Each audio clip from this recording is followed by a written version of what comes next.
بسم اللہ الرحمن الرحیم۔ السلام علیکم دوستو، ایک اہم سوال یہ ہے کہ ہمیں تاریخ کو، مسلم تاریخ کو کیسے پڑھنا چاہیے؟ مسلمانوں کی تاریخ جس میں مشہور نام ابن کثیر کی تاریخ ہے، ابن خلدون کی ہے، طبری کی ہے، ہم یہ لوگ پڑھتے ہیں، اور اگر نہیں پڑھتے تو لوگوں سے سنتے ہیں۔ لوگوں نے یہ تاریخ انہی کتابوں سے لی اور اس کے بعد بیان کر دی، لیکن کیا آج تک ہم نے یہ سوچا ہے کہ یہ طبری، ابن کثیر، ابن خلدون میں موجود واقعات جو ہیں، اس میں وہ واقعات جن کی وجہ سے مسلمانوں میں فتنہ اور تفرقہ پھیلتا ہے، وہ واقعات اصل میں لکھنے والا کون ہے؟ آئیے آپ کو اس کے بارے میں تعارف کرواتے ہیں۔ تاریخ لکھنے والوں کی ایک سب سے بڑی مجبوری یہ ہوتی ہے کہ انہیں یا تو اس عہد میں وہ خود زندہ ہوں، اور اگر زندہ نہیں ہیں تو کوئی شخص جو اس عہد میں زندہ تھا اس سے تاریخ ادھار لینی پڑتی ہے۔ یہ ابن کثیر ہوں یا ابن خلدون یا پھر طبری یا دوسرے ہسٹورینز، ان تمام مورخین کے ساتھ مسئلہ یہی تھا کہ ان کو تاریخ کے وہ واقعات جس میں یہ خود موجود نہیں تھے، زندہ نہیں تھے، وہ مستعار لینے پڑے، ادھار لینے پڑے، اور انہوں نے یہ واقعات جس شخصیت سے ادھار لیے اس کا نام ہے ابو مخنف۔ ابو مخنف 689 عیسوی میں پیدا ہوئے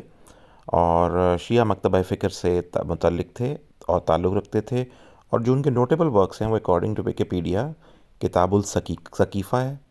کتاب الردا ہے، کتاب الشورى ہے، کتاب الجمل ہے، کتاب الصفین ہے، کتاب المقتل الحسین ہے، اور سیرت الحسین ہے۔ یہ جو کتب ہیں، اگر آپ ان کے ناموں پہ غور کریں تو آج جو سقیفہ، بنو سقیفہ، یعنی کہ حضرت ابو بکر صدیق رضی اللہ تعالیٰ عنہ کی جہاں پہ خلافت کا انتخاب کیا گیا تھا اس کے حوالے سے ہے، جو جنگ جمل ہے اس کے حوالے سے کتاب الجمل ہے، جو جنگ صفین ہے اس کے حوالے سے کتاب الصفین ہے۔ تو یہ وہ تمام کتابیں ہیں جو انہوں نے لکھی اور اس کو ایک تاریخی کتاب کی حیثیت دے دی،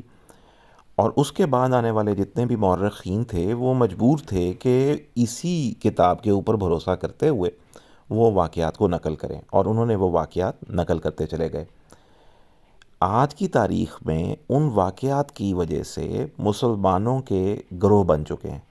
سنی اور اہل تشیع کے اندر ڈیوائیڈ سال ہا سال، صدیاں گزرنے کے بعد بھی کم ہونے کی بجائے بڑھتی چلی جا رہی ہے۔ آخر اس کی کیا وجہ ہے؟ وہ وجہ یہ ہے کہ ان کتب میں جو واقعات تحریر تھے اس کے اندر صحابہ کرام کے حوالے سے ایک خاص طرح کی تصویر کشی کر دی گئی، اور اہل البیت کے حوالے سے ایک خاص طرح کا ورژن بیان کر دیا گیا، اور مسلمانوں کے گروہوں نے دین کی تاریخ کو دین بنا لیا۔ دین کی تاریخ سمجھنے کی بجائے تاریخ کو دین سمجھتے ہوئے مسلمانوں نے اس کے اوپر اپنی جماعتیں، اپنے فرقے اور آپس کے اختلافات قائم کر ڈالے۔ اپنے ضمیر کو اور آپ لوگوں کے ضمیر کو جھنجھوڑتے ہوئے میں صرف ایک ایسی مثال آپ کے سامنے پیش کرتا ہوں جس پر اگر آپ کھلے دل سے غور کریں تو انشاءاللہ اللہ کریم اس پہ ہماری ضرور رہنمائی فرمائیں گے۔ دو جنگوں کا تذکرہ ملتا ہے، ایک جنگ جمل کا اور ایک جنگ صفین کا۔ جمل اور صفین کے حوالے سے یہ کہا جاتا ہے کہ اس میں ہزاروں صحابہ شہید ہو گئے۔ اگر اس میں ہزاروں صحابہ شہید ہوئے ہیں تو مورخ نے ان کے نام کیوں نہیں تحریر کیے؟ اور صرف آ جا کے ہماری زبانوں پہ جو نام ان جنگوں کے حوالے سے رہ جاتے ہیں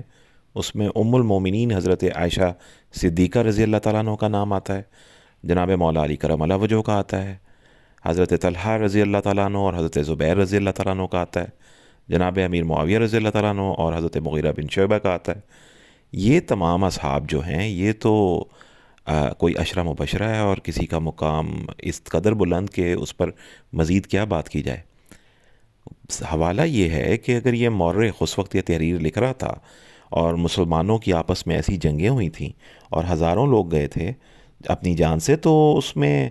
ہمارے پاس کم از کم 100-200 کے اسماء گرامی تو ہونے چاہیے، 300 کے تو اسماء گرامی ہونے چاہیے جس پہ ہم یہ کہہ سکیں کہ یہ وہ لوگ ہیں جو شہید ہوئے تھے۔ اب اس میں کتنا سچ ہے اور کتنا جھوٹ، اور کس کس پر جھوٹ باندھا گیا ہے، ہم یہ نہیں جانچ سکتے۔ البتہ یہ ضرور کہ یہ بڑی ہستیاں جن کا میں نے تذکرہ کیا، یہ لوگ ہماری زبانوں، ہمارے واقعات اور ہماری باتوں سے آج بھی نہیں بچ پاتے، جبکہ یہ وہ ہستیاں ہیں جو اس ذات سے متعلق ہیں جس ذات پر ہمارا ایمان ہے، نبی اکرم صلی اللہ علیہ وآلہ وسلم۔ کیا ہم اپنی بات میں حضور اکرم صلی اللہ علیہ وسلم کو کل اکاؤنٹیبل نہیں ہوں گے؟ کیا ہم اللہ تعالیٰ کو اس حوالے سے اکاؤنٹیبل نہیں ہوں گے؟ ہمارے دین میں نبی اکرم صلی اللہ علیہ وسلم نے اپنی احادیث کے حوالے سے یہ بار بار فرمایا، جو حدیث کی کتب میں یہ حدیث موجود ہے کہ جو میرے بارے میں جھوٹ باندھے وہ اپنا ٹھکانہ جہنم میں ڈھونڈ لے۔ یعنی اس کا مطلب یہ ہے کہ یہ حدیث کے مفہوم کا مطلب یہ ہے کہ نبی اکرم صلی اللہ علیہ وسلم کو اپنے حوالے سے بھی یہ خوف موجود تھا کہ ایسے شر انگیز اور شر پسند قسم کے لوگ موجود ہیں جو ایسی کوئی بات کر سکتے ہیں اور ایسی کوئی جھوٹی بات میرے حوالے سے کر سکتے ہیں جس سے خدا نخواستہ مسلمانوں میں کہیں کوئی فتنہ یا فساد نہ پھیل جائے۔ اب بڑی بات یہ ہے کہ اگر نبی اکرم صلی اللہ علیہ وسلم کے حوالے سے اس امت میں لوگ جھوٹ باندھ سکتے ہیں تو کیا صحابہ کرام کے حوالے سے نہیں باندھ سکتے؟ کیا اہل البیت کے حوالے سے جھوٹ نہیں باندھ سکتے؟ اور اس میں ابو مخنف جو ہیں انہوں نے ایگزیکٹلی صرف انہی ٹاپکس کو ٹچ کیا اور انہی پر کتابیں لکھی جن کی وجہ سے مسلمانوں کے اندر آج تک تفرقہ اور فرقہ بازی عام ہے۔ میں درخواست یہ کرنا چاہتا ہوں کہ ہمیں ان چیزوں پر دوبارہ سے غور کرنا چاہیے۔ تاریخ کے وہ پہلو جن سے تفرقہ پھیلتا ہے ہمیں ضرور پہلے جانچ کرنی چاہیے کہ یہ ہر مورخ کی تحریر نہیں ہے، باقی سب نے ادھار لی ہے، مستعار لی ہے، وہ واقعات نقل کیے ہیں۔ اصل میں یہ تاریخ لکھنے والا شخص ایک ہے اور اس کا نام ابو مخنف ہے، جس نے یہ تاریخ اس کی تو اپنی پیدائش جو ہے وہ ان واقعات سے کوئی 30-40 سال بعد کی ہے۔ یعنی وہ کوئی 50-60 سال کے بعد بیٹھ کر یا 70 سال کے بعد بیٹھ کر یہ تاریخ لکھ رہا ہے، اور ایگزیکٹلی صرف ان واقعات پر لکھ رہا ہے جن واقعات سے مسلمانوں میں فرقہ بازی اور تفرقہ پھیلا اور آپس کی نفرتیں بڑھیں۔ کہیں کل یہ نہ ہو کہ یوم آخرت جب کہیں ہم اللہ کے حضور پیش ہوں تو ہم ابو مخنف کی لکھی ہوئی تاریخ میں اندر وہ واقعات جن سے فساد فی الامہ پیدا ہوا ہے اس کی وجہ سے ہمیں شرمندہ ہونا پڑے اور خدا نخواستہ ہماری عاقبت خراب ہو۔ اس پر آپ بھی غور کریں، اس پر میں بھی غور کرتا ہوں، اور اللہ تعالیٰ سے میں دعا گو ہوں کہ جو بھی یہ ویڈیو دیکھ رہا ہو وہ اس پر خود ضرور ریسرچ کرے اور اس کو دیکھے کہ اس میں قصور کہیں ایک شخص کا ہو اور ایک شخص کی لکھی ہوئی تاریخ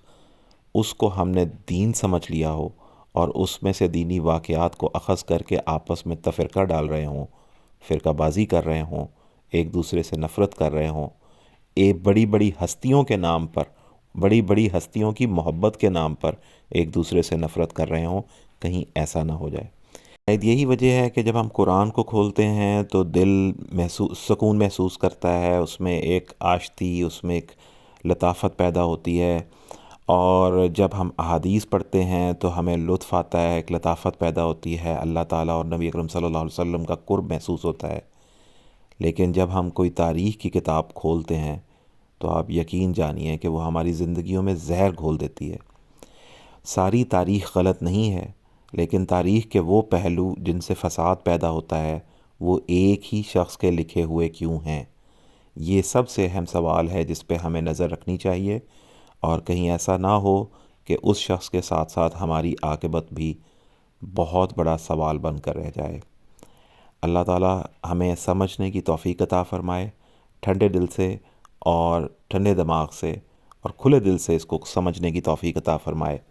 اور جو اس میں حق ہے وہ ہم پر واضح فرمائے، اور جو اس میں باطل ہے وہ بھی ہم پر واضح فرمائے۔ باطل سے بچنے اور حق پر چلنے کی توفیق عطا فرمائے، اور اللہ تعالیٰ مسلمانوں کو اتفاق اور اتحاد سے رہنے کی توفیق بھی دے، اور ہمیں اس راستے پر چلنے کے لیے روشنی بھی دے جو راستہ فلاح کا راستہ ہے، اللہ کا راستہ ہے۔ بہت شکریہ۔ السلام علیکم ورحمۃ اللہ۔